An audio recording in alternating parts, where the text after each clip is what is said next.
My name is Adam Valastro, co-host of the Raghorner's Whitetail Chronicles web series. You know, anybody that knows me knows that I'm an absolute freak about scent control. So last season, I heard about this brand new product to hit the shelves from a company called Remington scent.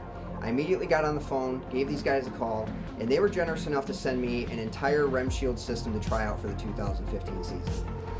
So opening weekend rolls around, I get up in my stand, and I'm greeted by the worst possible conditions imaginable.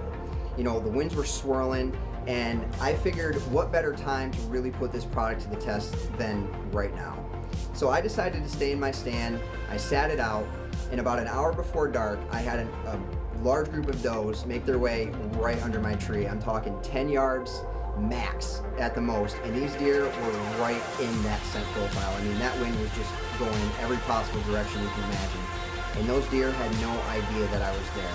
I ended up taking a shot on a really nice mature doe and filling my first archery tag of the 2015 season.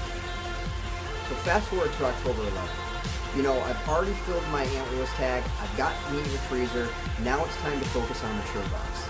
And as anyone knows, you know, early season can be one of the best times to get on a mature buck while they're still moving from their bedding areas to feeding areas during daylight hours. So I decided that I was going to go into a place that butted right up against a major bedding area that was also bordering a very large thicket right in the middle of a swalegrass swamp.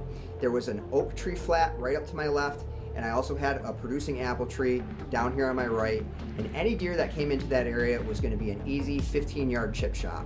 So I waited for the right wind, and when that southeast wind came, I moved right down into that stand. About an hour before dark, I start seeing this tree off in the distance just shaking back and forth. So I knew that there was a buck coming my way, but I didn't know what it was yet. So I pulled up my binoculars, I checked it out, and I saw that this deer was definitely mature. He didn't have the biggest rack in the world, but he was very unique because it's probably one of the biggest 4-point racks that I've ever seen. So this deer starts making his way to me and starts feeding right underneath that apple tree. Well, only a couple minutes later, I saw this deer emerge from underneath this apple tree, going back to where he came from. Now, he knew that something was up, but it wasn't enough to spook him, and you know, that really is my motivation for using scent control. I don't believe that it's meant to completely eliminate your scent. I believe that it's meant to mask your scent and to trick that deer's nose in order to give you those extra few minutes that you need to get a shot off. So this deer starts moving back through the thick brush. I didn't have any shooting lanes.